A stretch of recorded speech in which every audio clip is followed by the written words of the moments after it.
এই দুই ছেলে মেয়ে আমি কোথায় যাব? আমি তো ওদেরকে খাতে দিতে পারছি না। আমার আব্বু 1 বছর ধরে বিছানায় পড়ে আছে, আমাদের মুখে খাবার তুলে দিতে পারছে না। মার কাছে যখন খাবারের জন্য বলি, তখন মা বলে হাঁড়িতে ভাত নাই, পানি খেয়ে থাকো। এই দৃশ্য দেখার পর হয়তো নিজের জীবনের প্রতি আর কোনো আক্ষেপ থাকবে না। ক্যান্সারে আক্রান্ত বাবা যখন বিছানায় শুয়ে শেষ বিদায়ের প্রহর গুনছেন, ঠিক তখনই পাশে বসে 12 বছরের ছোট্ট ছেলেটি কোনো রকমে নুন পানি আর ভাত খেয়ে ক্ষুধা নিবারণের চেষ্টা করছে। আর অপর পাশে 10 বছরের আদরের মেয়েটি পরম মমতায় বাবার মাথায় হাত বুলিয়ে বাতাস করে সেবা দিয়ে যাচ্ছে। বুকে দাগ কাটার মতো দৃশ্যটি দেখে চোখের পানি ধরে রাখতে পারেননি উপস্থিত অনেকেই। বাস্তবতা যে কতটা নির্মম ও কঠিন হতে পারে তা বোঝা যায় এই নিঃস্ব পরিবারটিকে দেখলে। অর্থাভাবে যেখানে বাবার চিকিৎসা বন্ধ, সেখানে থমকে গেছে সন্তানদের লেখাপড়াও। মাথা গোজার শেষ সম্বল ভিটে মাটিটুকুও চিকিৎসার খরচ জোগাতে বিক্রি করতে হয়েছে। এখন প্রতি মুহূর্তে তাড়া করে বেড়াচ্ছে ঘর হারানোর চরম দুশ্চিন্তা।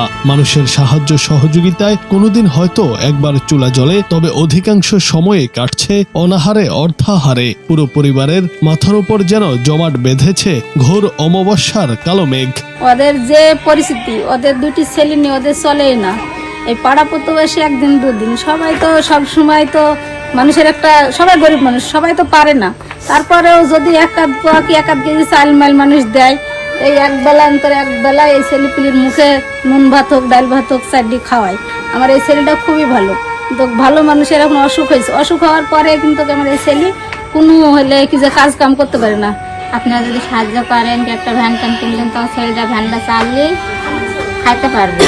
কুষ্টিয়ার দৌলতপুর উপজেলার প্রাকপুর ইউনিয়নের গরুড়া মিস্ত্রি পাড়ায় বসবাস এই অসহায় পরিবারটির। মরণ ব্যাধি ক্যান্সারে আক্রান্ত উজ্জ্বল ইসলাম পেশায় একজন রাজমিস্ত্রি ছিলেন। বছরখানেক আগে কাজ করার সময় একটি পেরেকের আঘাতে আহত হন তিনি। প্রথমে বিষয়টি স্বাভাবিক মনে হলেও শরীরে ডায়াবেটিস থাকায় সেই সামান্য ক্ষত রূপ নেয় ভয়াবহ ক্যান্সারে। এ পর্যন্ত প্রায় 3 লাখ টাকা খরচ করেও সুস্থ হতে পারেননি তিনি। চিকিৎসকরা জানিয়েছেন তাকে বাঁচাতে এখনো প্রয়োজন আরো 3 লাখ টাকা, যা জোগানো এই নিঃস্ব পরিবারের কাছে আকাশ সম কষ্টের এবং অসম্ভব। এই দুই ছেলে মেয়ে আমি কোথায় যাব? আমি তো ওদেরকে খাতে দিতে পারছি না। আপনারা দয়া করে একটু আমাকে সাহায্য করুন। যে আমার টাকা পয়সা কিছুই ছিল না, আমার এই শেষ সম্বল আমার ভিটে বাড়িটা, তাও আমি বেশি চিকিৎসা করছি। এখন বর্তমান চিকিৎসা তাও হয়নি। এখন মোটামুটি 3 লাখ টাকা লাগবে ডাক্তার বলেছে। আর সব কথার এক কথা, আমার এই ছেলে মেয়ে এখন আমি কোথায় যাব? পারলে আপনারা যদি সবাই দেশবাসী একটু সাহায্য করেন, আর আমার চিকিৎসাটাও হয়, আমার এই ছেলে মেয়ের মুখে চারটে ভাতও আমি তুলে যেতে পারি। এমনই একটা অবস্থা, 3 বেলার কাছে মনে করেন এক বেলাও পেটে ভাত জোটে না, ওষুধ পাতি জোটে না, খুবই অসহায়। একটু আপনাদের কাছে অনুরোধ, যদি পারেন একটু সাহায্য করেন ফ্যামিলিটাকে, যাতে তারাও 2 বেলার কাছে এক বেলা খেয়ে যাতে বাঁচতে পারে, অথবা একটু চিকিৎসাও যাতে করতে পারে।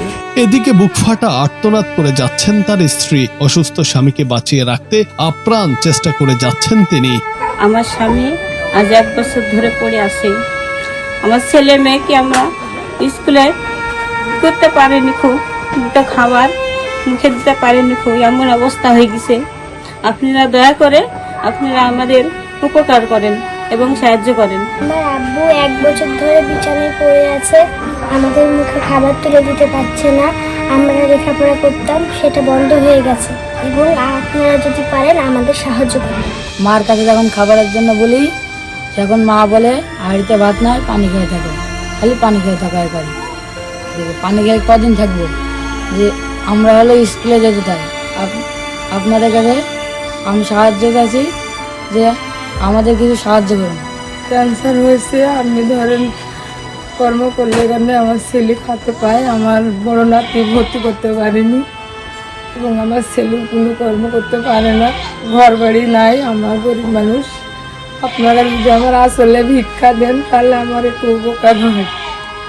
এতদিন ধরে প্রতিবেশীরা যেটুকু সহযোগিতা করেছেন তা ছিল প্রয়োজনের তুলনায় খুবই সামান্য। মেলেনি সরকারি কোনো সাহায্য। পরিবারটির এই চরম অসহায়ত্বের কথা জানালেন এই ইউপি চেয়ারম্যান মোহাম্মদ উজ্জ্বল হোসেন, বাড়ি গরুড়া মিস্ত্রি পাড়া।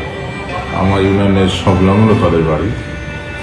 ছেলেটা রাজমিস্ত্রি করে তার জীবিকা নির্বাহ করতো। দীর্ঘদিন ধরে ডায়াবেটিস থেকে ক্যান্সার, এবং ক্যান্সারের কারণে তার পায়ের একটি আঙুল কেটে ফেলতে হয়েছে।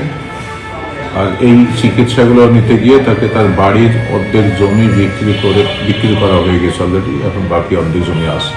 তার এক ছেলে এক মেয়ে প্রাইমারি স্কুলে লেখাপড়া করতো, কিন্তু আপাতত পয়সার অভাবে তাদের লেখাপড়াটা বন্ধ হয়ে আছে। আমি প্রাক্তন ইউনিয়নের পক্ষ থেকে যতটুকু পারি ওদেরকে সহযোগিতা করছি, পাশাপাশি সবার সহযোগিতা কামনা করছি।